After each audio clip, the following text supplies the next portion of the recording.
Bienvenidos al Teatro Tornavía. Recibimos con un fuerte aplauso al doctor Leonel Fernández, quien ingresa acompañado por el rector de la Universidad Nacional de San Martín, contador Carlos Greco.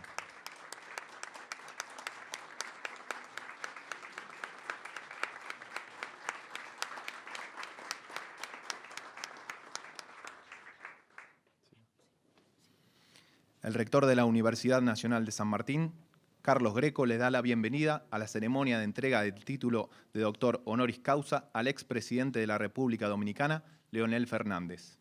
Agradecemos la presencia de las autoridades de la Universidad Nacional de San Martín, invitados especiales, docentes, estudiantes y público en general. Leonel Fernández fue presidente de la República Dominicana durante 3 periodos constitucionales no consecutivos: 1996-2000, 2004-2008, 2008-2012. Hoy preside la Fundación Global Democracia y Desarrollo y la Fundación Unión Europea, América Latina y el Caribe, y dirige el Partido de la Liberación Dominicana. El exmandatario inició sus estudios en la Universidad Autónoma de Santo Domingo, donde obtuvo el título de doctor en Derecho y fue reconocido con el premio J. Humberto Ducot-Rey, al estudiante más sobresaliente de su promoción. Su destacada trayectoria académica le permitió desempeñarse como docente en esa misma universidad y en la Facultad Latinoamericana de Ciencias Sociales, en las asignaturas de Sociología de la Comunicación, Derecho de Prensa y Relaciones Institucionales. El 30 de junio de 1996, Fernández fue electo presidente de la República Dominicana. El 16 de mayo del 2004 fue nuevamente electo con una mayoría absoluta que representó el segundo porcentaje más alto de la historia dominicana, 57%. Finalmente, el 16 de agosto de 2008, se impuso por tercera vez en los comicios, restableciéndose como primer mandatario del país. Es autor de los libros El delito de la opinión pública, Raíces en el poder usurpado, Los Estados Unidos en el Caribe, De la Guerra Fría al Plan Reagan, La República Dominicana hacia el nuevo siglo, La globalización y la República Dominicana y nuevo paradigma, y publicó numerosos artículos en revistas internacionales. La Universidad Nacional de San Martín ha decidido entregarle el título doctor honoris causa por sus aportes excepcionales, por la comprensión de los procesos de comunicación, derecho de prensa y relaciones institucionales, así como para un mejor desempeño de las actividades políticas y su contribución al desarrollo. Ahora sí, este acto va a comenzar con las palabras del señor rector de la Universidad Nacional de San Martín, contador Carlos Greco, quien hará uso de la palabra.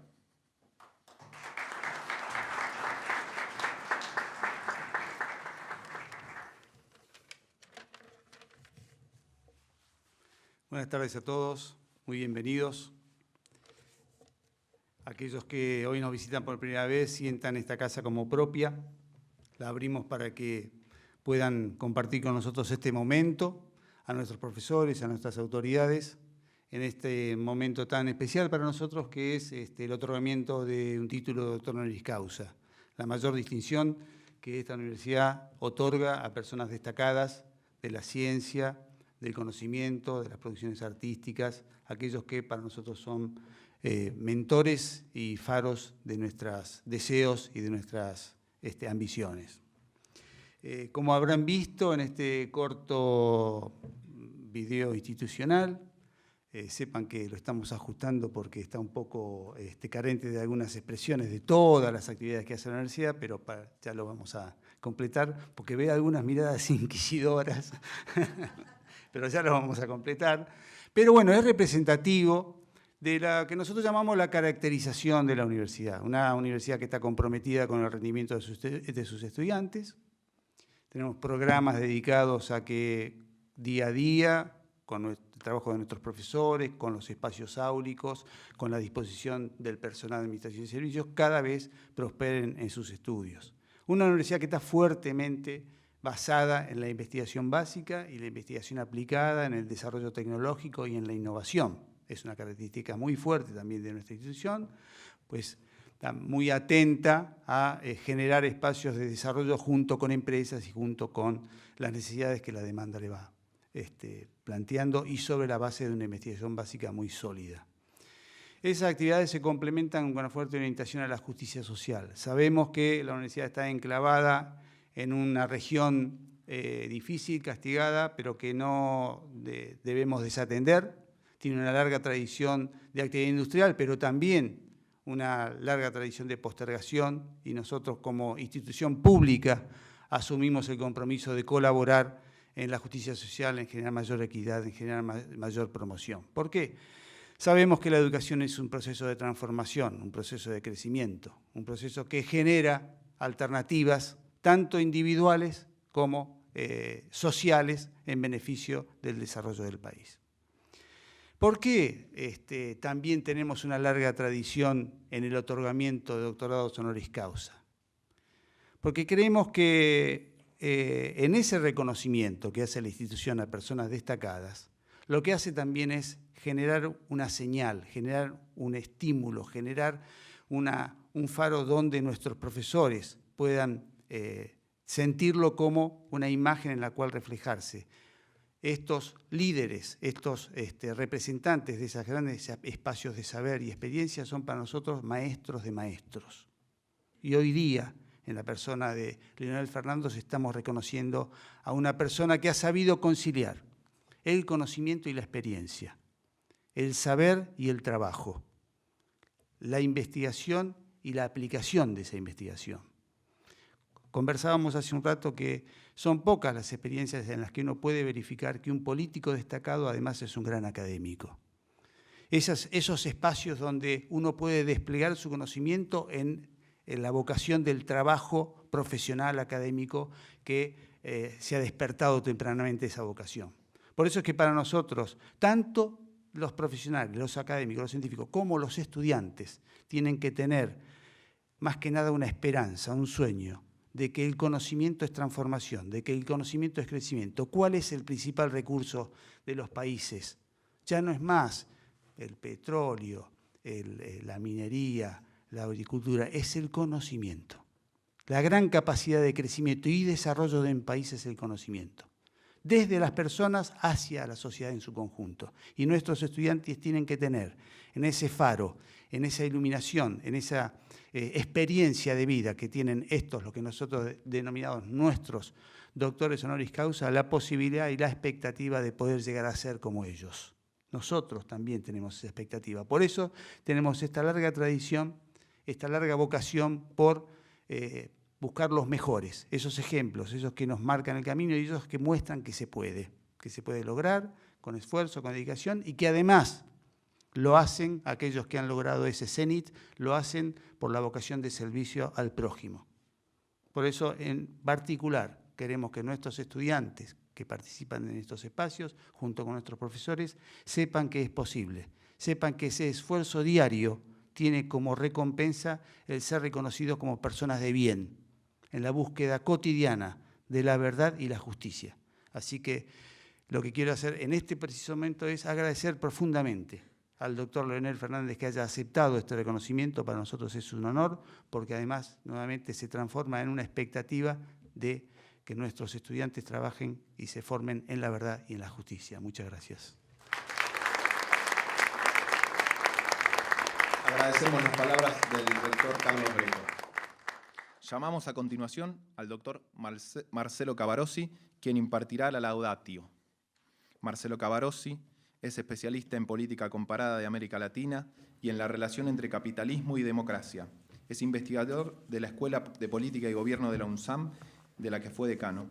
Fue investigador y director del Centro de Estudios de Estado y Sociedad e investigador asociado del Centro de Investigaciones en Administración Pública del Instituto Torcuato Di Tella. También realizó consultorías sobre procesos de reforma política y planes de modernización del sector público en organismos internacionales como el Programa de Naciones Unidas para el Desarrollo y el Banco Mundial. Es doctor en Ciencia Política por la Universidad de California en Berkeley y doctor honoris causa por la Universidad de San Martín en 2016. Bueno, muchas gracias. Buenas tardes a todos y a todas. Es un honor para mí realmente continuar la presentación que hizo el rector. Va a ser una especie de glosa, mis comentarios a lo que él destacaba. Y el honor de participar en la entrega del título del doctorado en honoris causa a tan distinguido dominicano y americano.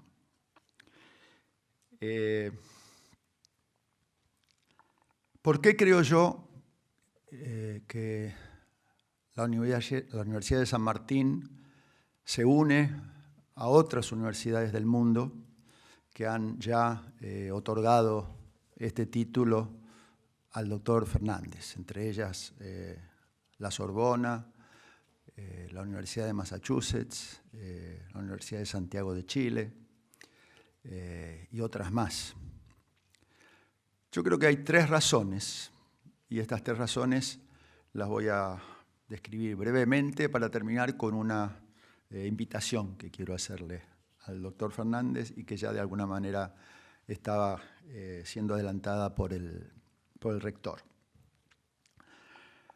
Las 3 razones tienen que ver con los rasgos que destacaba el rector de la personalidad del doctor Fernández y que también había sido destacado en la introducción inicial.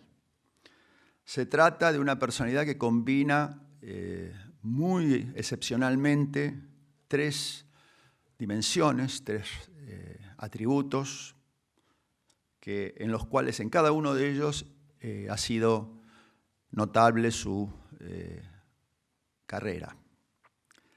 Primero, es un gran académico, un académico distinguido, que desde el comienzo de su carrera académica hasta su producción más reciente se ha destacado en las áreas que marcaba Carlos, que se marcaba en la presentación y que recogíamos incluso en una de las conversaciones previas que tuvimos, cuando estábamos discutiendo todo el tema de qué hacer con cómo tratar la libertad de prensa dentro de la democracia, cómo lidiar con los problemas que representa la cuarta globalización que en realidad estamos transcurriendo ahora, que es la globalización de las redes.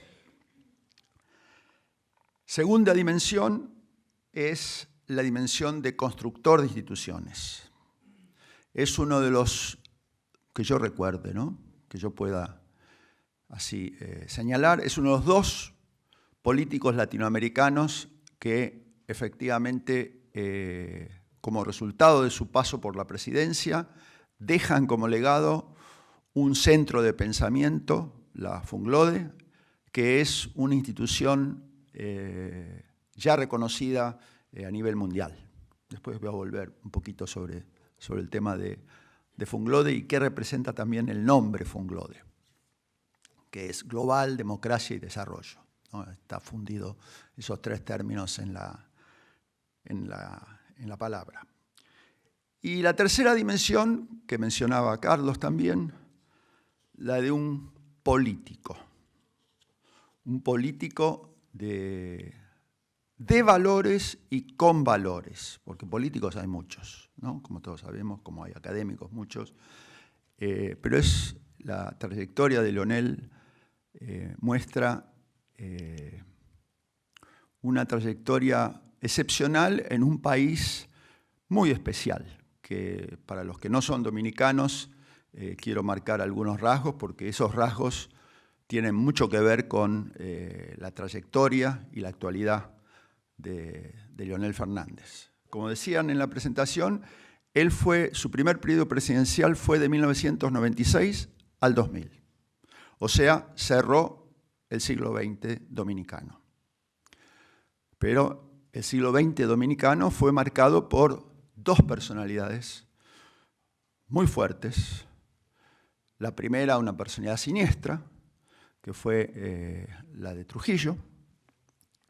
Y la segunda, una personalidad, yo no diría siniestra, pero oscura, como fue la de Joaquín Balaguer. Cada uno de estos 2 presidentes, Trujillo, como ustedes recordarán, fue asesinado en 1961, después de más de 30 años en el poder. Y Balaguer estuvo en el poder más de 30 años, porque había tenido un breve periodo presidencial durante el mismo periodo dictatorial de Trujillo, pero cobró importancia a partir del asesinato de Trujillo en 1961. Realmente es el que domina la política dominicana durante el último tercio del siglo pasado. Y fíjense ustedes, estas 2 personas, Trujillo y Balaguer, tienen que ver con uno de los títulos de los libros que mencionaba el presentador, que han sido escritos por Leonel, Estados Unidos y la República Dominicana. Estados Unidos y el Caribe, podríamos decir, Estados Unidos y América Latina. Y en el caso de la República Dominicana, estos dos personajes que mencionaba, Trujillo y Balaguer, emergen de alguna manera como figuras centrales de esa política después de una ocupación norteamericana. Una primera ocupación norteamericana que dura varios años y que, entre otras cosas, uno de sus legados va a ser la creación de la Guardia Nacional, que después va a ser dirigida por Trujillo y utilizada como instrumento de logro del poder en 1930. Y la segunda ocupación, que dura mucho menos, la primera duró como 6 años, creo, la segunda duró 3 o 4 meses, fue una segunda ocupación que de alguna manera marcó un lapso en el cual se cercenó un comienzo de transición democrática en República Dominicana que estaba asociada a la figura de alguien que estuvo muy cerca de Leonel, que fue Juan Bosch, ¿no? Porque efectivamente esa segunda ocupación norteamericana en el año 65, que recuerdo, porque estaba yo ahí, fue criticada muy enérgicamente por el gobierno argentino de ese momento, que era el doctor Ilía, en 1965. Esa segunda ocupación, que duró pocos meses, cercenó ese comienzo de democratización dominicana y tuvo que ver con la figura de Bosch, que después iba a seguir estando presente en la política dominicana, porque incluso fue candidato en una fórmula junto con Leonel en 1994, que de alguna manera Balaguer se arregló para que esa elección no terminara en la dirección que probablemente hubieran dicho los números. O sea, fíjense ustedes, la primera aparición así ya nacional, visible, de Leonel, tiene que ver con una elección frustrada y después, al par de años siguientes, la posibilidad de que su partido, también con Bosch todavía apoyándolo, llegara a la presidencia del país.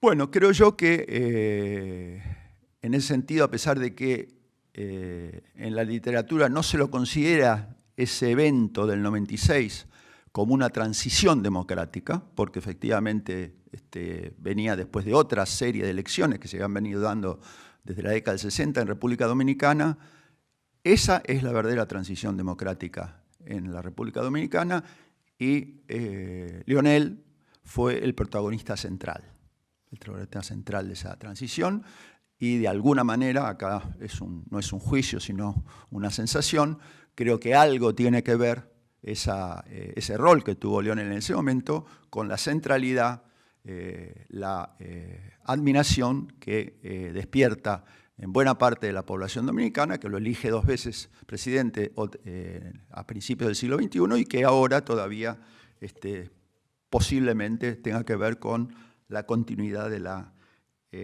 vida política de Leonel.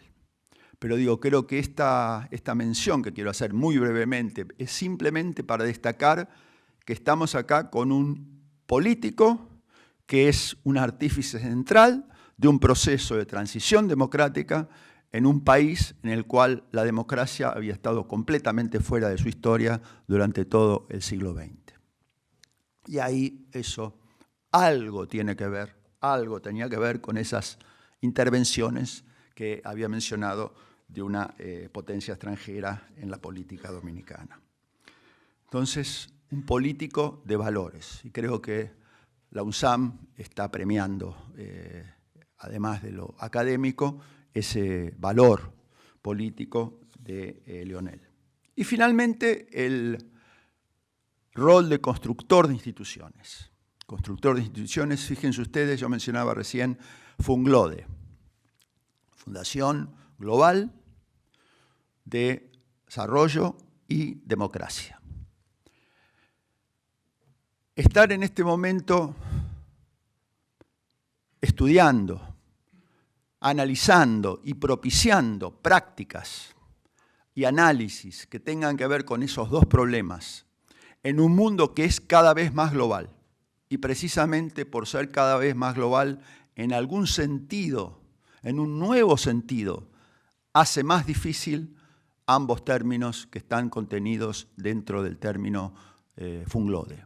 Es decir, la globalización, hay que reconocerlo, por un lado, por cierto, trae algunos beneficios, pero por otro lado, hace más complicado, y eso se hace bastante visible en el caso no solo de la República Dominicana, sino del conjunto de la América Latina y el Caribe, hace más complicado el desarrollo y la democracia. ¿Por qué?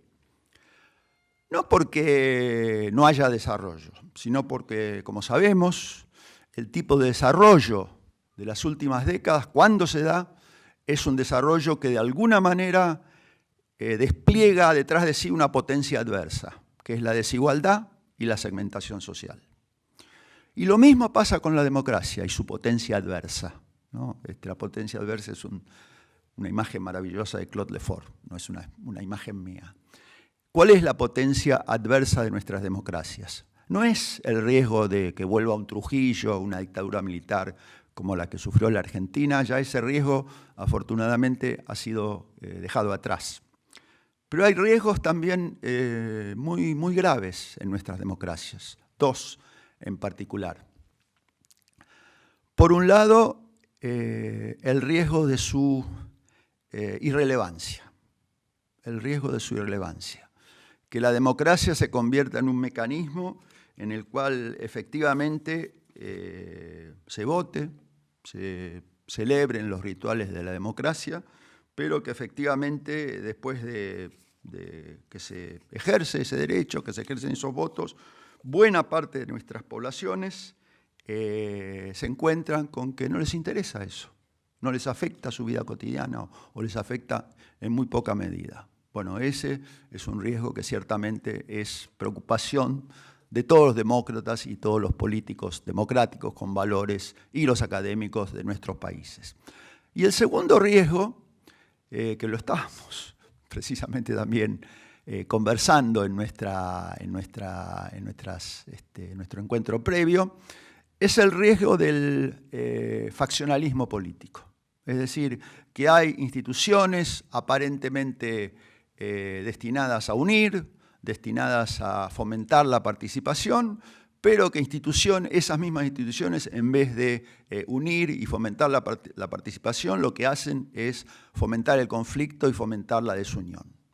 Y entre ellas se encuentra la institución central de la democracia, que son los partidos políticos, porque el riesgo del faccionalismo es un riesgo que atraviesa a los partidos políticos en prácticamente toda la región latinoamericana y, por supuesto, en muchos otros países del mundo. Entonces, el hecho de que una de las dos fundaciones creadas por un político, la otra es la Fundación Fernando Enrique Cardoso, que realmente es una fundación relevante, sustantiva en América Latina, ponga en su título esos tres conceptos, esas tres cuestiones, globalización, democracia, desarrollo, me parece un gran acierto y un notable acierto. Esta es la presentación. Y la presentación culmina simplemente con un refuerzo a la invitación que hacía Carlos Greco.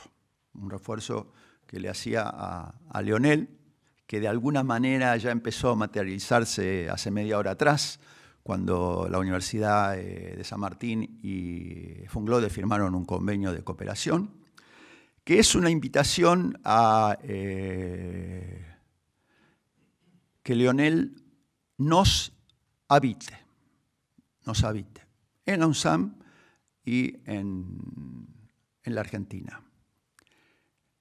Y esto del nos habite me hacía acordar, no se los voy a leer, pero a propósito de esta presentación, me puse a pensar en un dominicano, en otro dominicano ilustre que la mayoría de los argentinos han olvidado completamente.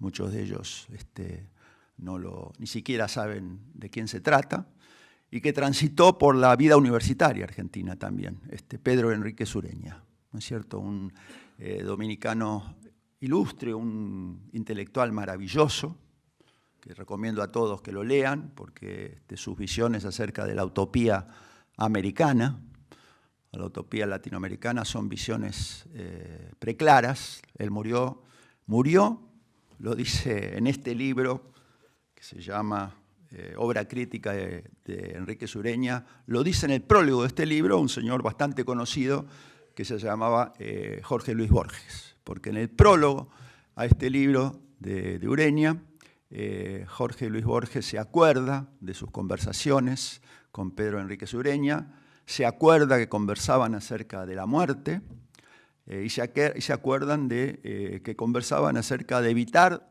llegar a la muerte con una agonía. Entonces, en el prólogo, Borges se felicita que Enríquez Ureña se murió súbitamente en un viaje en tren, creo que de Buenos Aires a La Plata.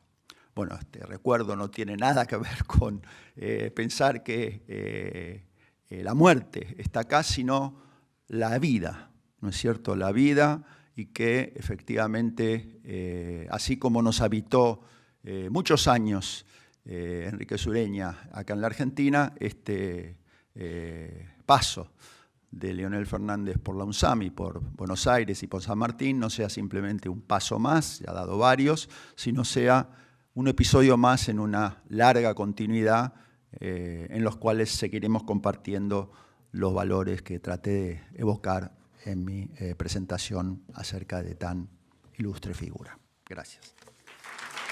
Agradecemos las palabras del doctor Marcelo Cavarossi.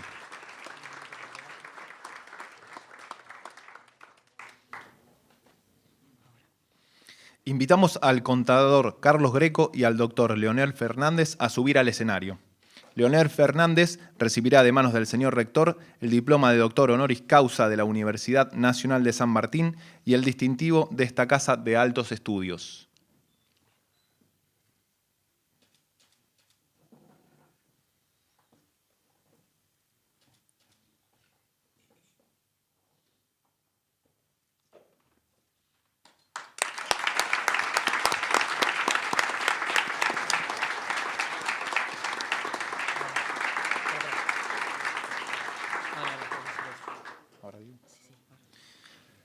Escucharemos ahora la conferencia del doctor honoris causa, Leonel Fernández.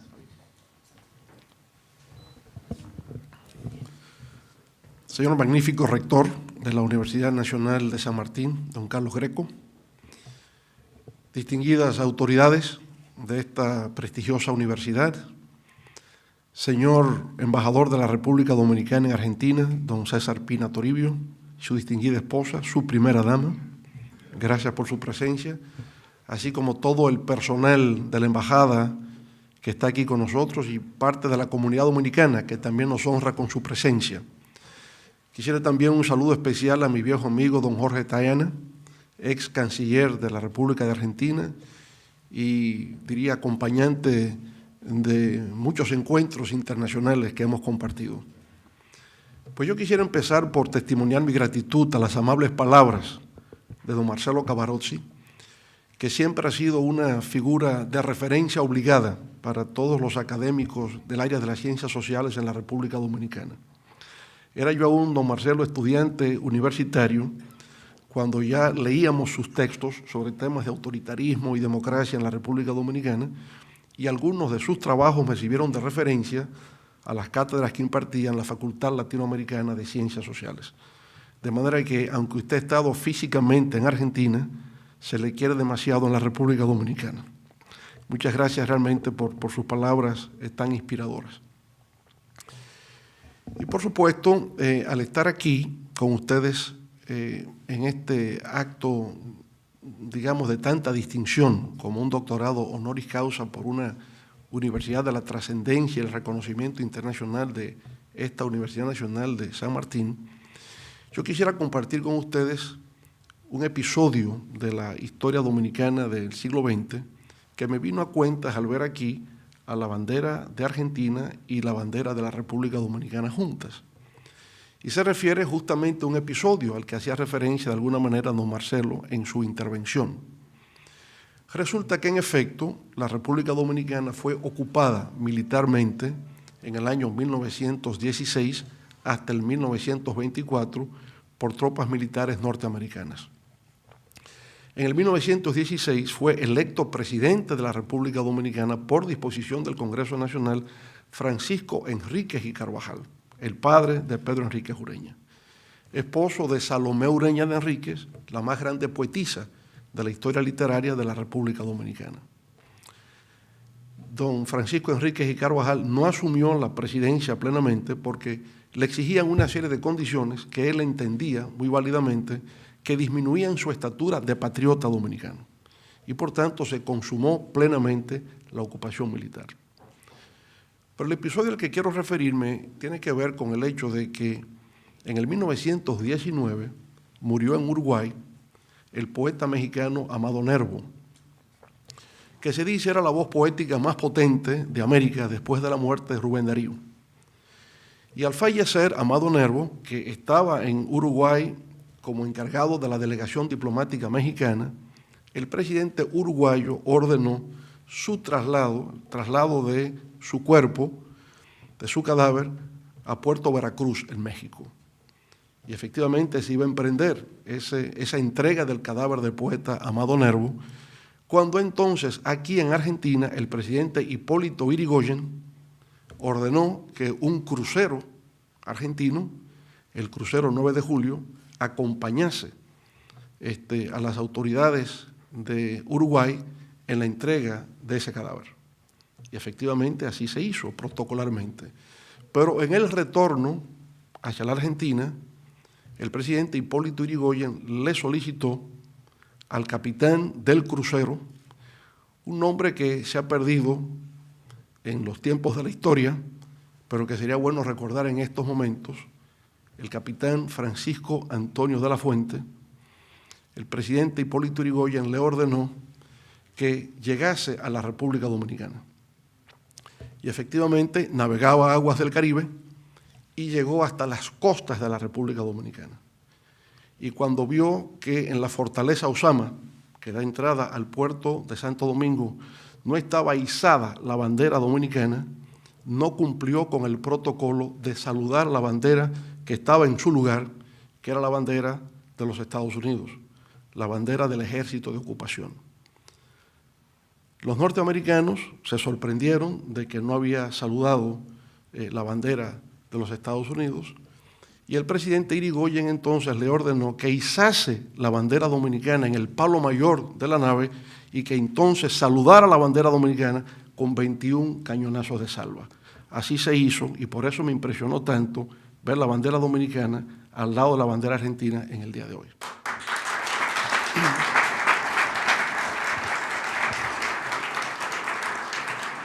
Los dominicanos, pues, debemos gratitud a la generosidad, a la fraternidad y a la solidaridad del pueblo de Argentina, expresado a través de la decisión del presidente Hipólito Yrigoyen.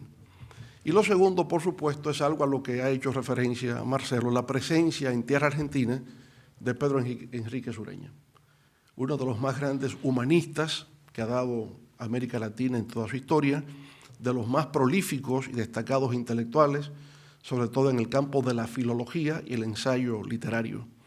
Autor de las corrientes literarias de América Latina, fruto de unas conferencias que dictó en la Universidad de Harvard.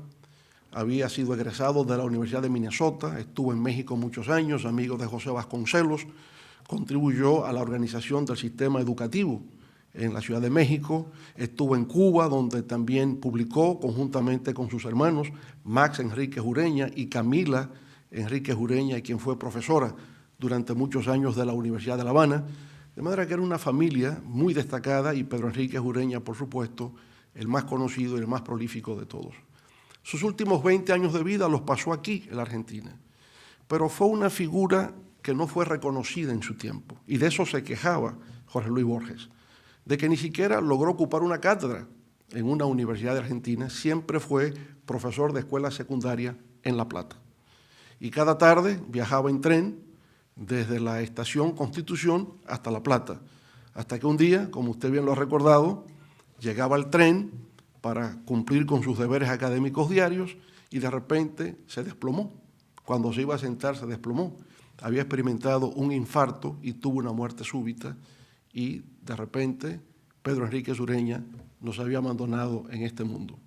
Hoy se le reconoce en Argentina, fue maestro de Ernesto Sábato, que han escrito algunas palabras destacando su incidencia en su formación como escritor, y hoy día se le valora ciertamente como uno de los grandes maestros del pensamiento, del ensayo y de la filología hispánica en toda América Latina. Pero al recibir en el día de hoy este doctorado honoris causa, y estando en el año 2018, en el centenario de la Reforma Universitaria de Córdoba, me parecía apropiado poder compartir con ustedes algunas reflexiones acerca de lo que entiendo debe ser el papel de las universidades, el papel de las instituciones de educación superior en lo que tiene que ver con el desarrollo de nuestras naciones. El Grito de Córdoba será objeto en este año de numerosos encuentros entre universitarios, y hay razón para ello. Es que la Reforma Universitaria de Córdoba fue en realidad una emancipación del pensamiento universitario de lo que tenía que ver con el predominio eclesiástico, en este caso de los jesuitas, y en segundo lugar, de un poder estatal que miraba la educación superior con carácter elitista. Por tanto, el movimiento de Córdoba ocurrió en un momento en que se pedía a gritos la necesidad de una autonomía universitaria, y se logró. Uno de los grandes objetivos, de las grandes metas, fue conquistada de que las universidades fuesen independientes del poder del Estado y del poder eclesiástico. Pero al mismo tiempo que una autonomía, se planteaba algo enteramente novedoso, el que las autoridades no solamente estuviesen compuestas por los catedráticos, por los profesores, sino que fuese un cogobierno donde participaran los estudiantes y también participara el personal administrativo de los centros universitarios, el cogobierno estudiantil y administrativo conjuntamente con los profesores, algo completamente novedoso en el mundo universitario de aquella época. Pero además que los profesores fuesen escogidos por concurso, que no fuesen designados arbitrariamente. Al concursar, pues tenía que efectivamente demostrar el conocimiento de la asignatura que iba a impartir. El que hubiese libertad de cátedra, que a nadie se le impusiese una determinada forma de pensar, sino que hubiese entera libertad, sin restricción previa, sin censura, de poder exponer las ideas que consideraba válidas. Incluso el que hubiese asistencia libre, los estudiantes no estaban obligados en aquel momento a ir al aula, sino que concediesen facilidades para que los estudiantes incluso pudiesen estudiar en sus hogares y presentar exámenes y poder finalmente recibir su título académico universitario. Esto fue una verdadera revolución en el ámbito universitario, en el ámbito académico. Pues si bien es verdad que la autonomía universitaria no nació en Córdoba, porque ya en las universidades medievales europeas, en Bolonia, en Oxford, en Cambridge, en Salamanca, existía autonomía universitaria, no se combinaba con los demás elementos que tienen que ver con la gobernanza institucional universitaria del cogobierno, ni tampoco existía siempre libertad de cátedra, no existía libertad de la docencia, se tenía que someter necesariamente a los dictámenes de la Iglesia, que generalmente tenía el control de los recintos universitarios. Ese movimiento de Córdoba fue respaldado por las más destacadas figuras intelectuales argentinas de la época aquí, por un José Ingenieros, que nosotros, el embajador César Pina Toribio y yo, aunque él es un poco más viejo que yo, pero ya leíamos en el barrio de Villa Juana, cuando leíamos El hombre mediocre, cuando leíamos Simulación en la lucha por la vida, y en fin, las obras de Ingenieros eran conocidas en Santo Domingo. Pero además de Ingenieros, alguien que conocimos ya en la Facultad de Derecho, Alfredo Palacios. Yo lo tuve que consultar muchas veces en los temas de derecho de comunicación. Todavía sus tesis sobre el derecho de prensa tienen una vigencia actual, las tesis de Alfredo Palacios. Alejandro Korn, ¿verdad? No solamente médico psiquiatra, sino uno de los grandes teóricos del socialismo en los años 20 y 30 del siglo XX. Pero no solamente se quedó aquí en Argentina, el movimiento reformador universitario de Córdoba se extendió por toda América Latina, engendrando no solamente líderes académicos, sino que se convirtieron en líderes políticos, los más destacados de sus respectivos países, algunos de los cuales incluso llegaron a ejercer la presidencia de la República. De Córdoba, de Argentina, la idea de un movimiento renovador universitario, de una reforma, llegó al Perú. ¿Y quiénes fueron los portavoces de esa reforma? Víctor Raúl Haya de la Torre, José Carlos Mariátegui, las voces más destacadas que había en Perú en aquel momento. Eso llegó, por supuesto, a Venezuela.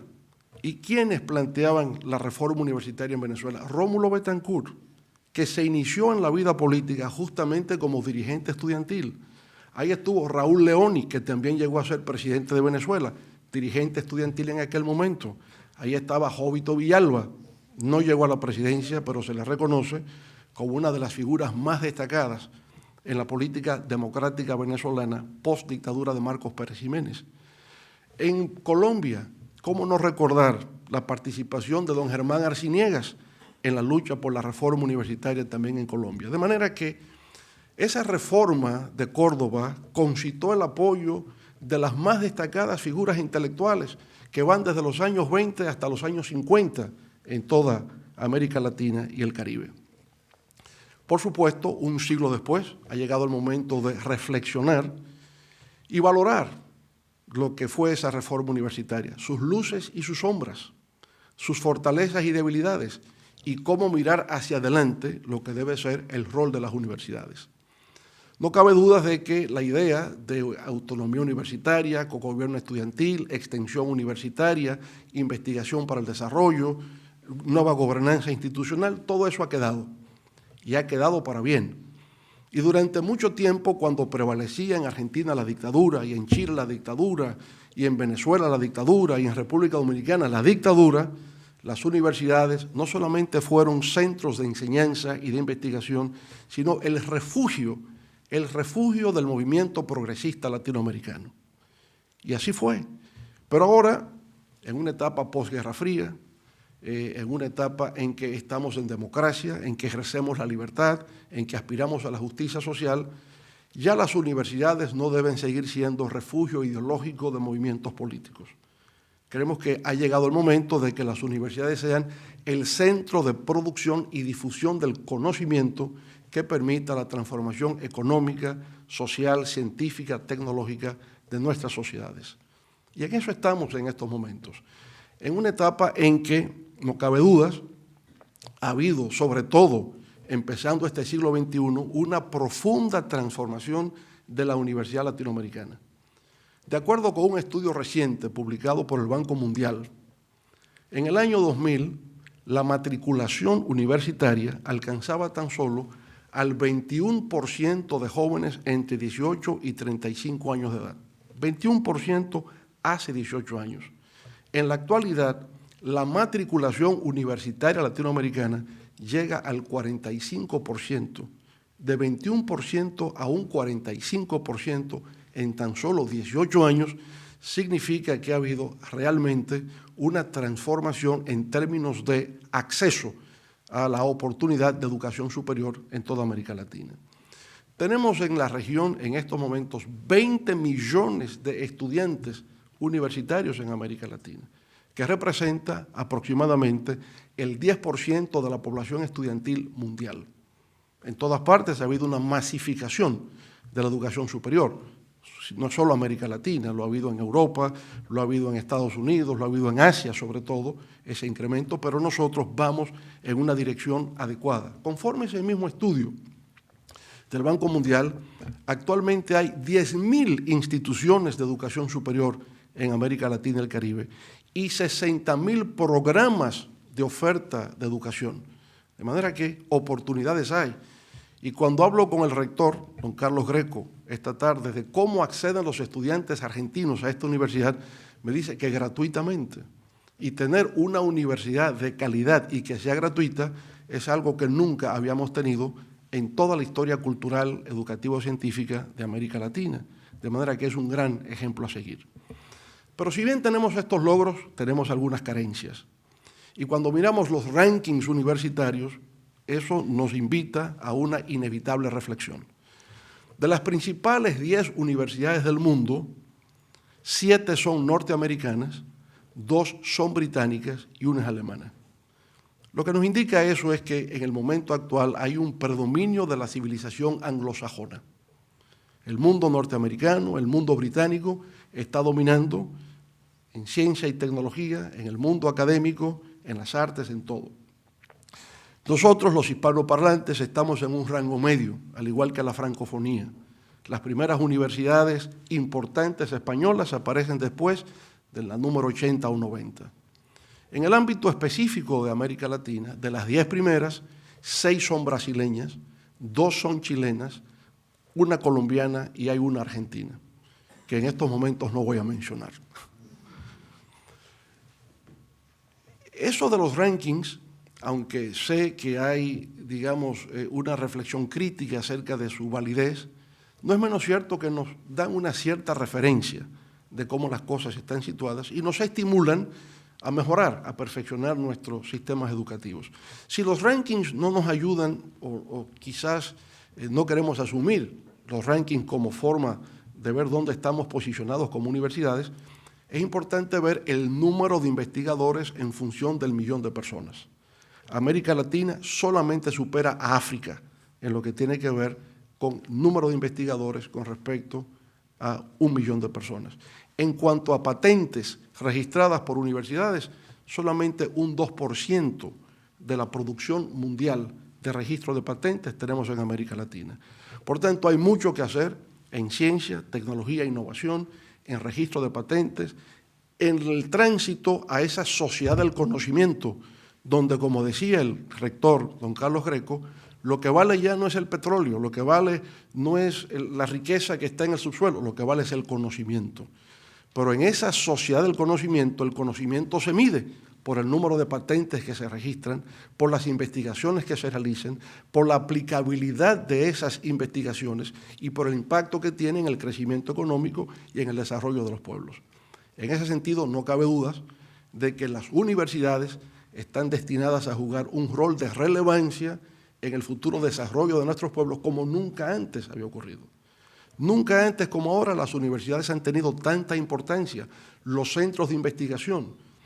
Y a veces cuando uno ve la literatura, reflexiona sobre estos temas, hay incluso gente que orienta sobre este particular que no tiene las ideas enteramente claras.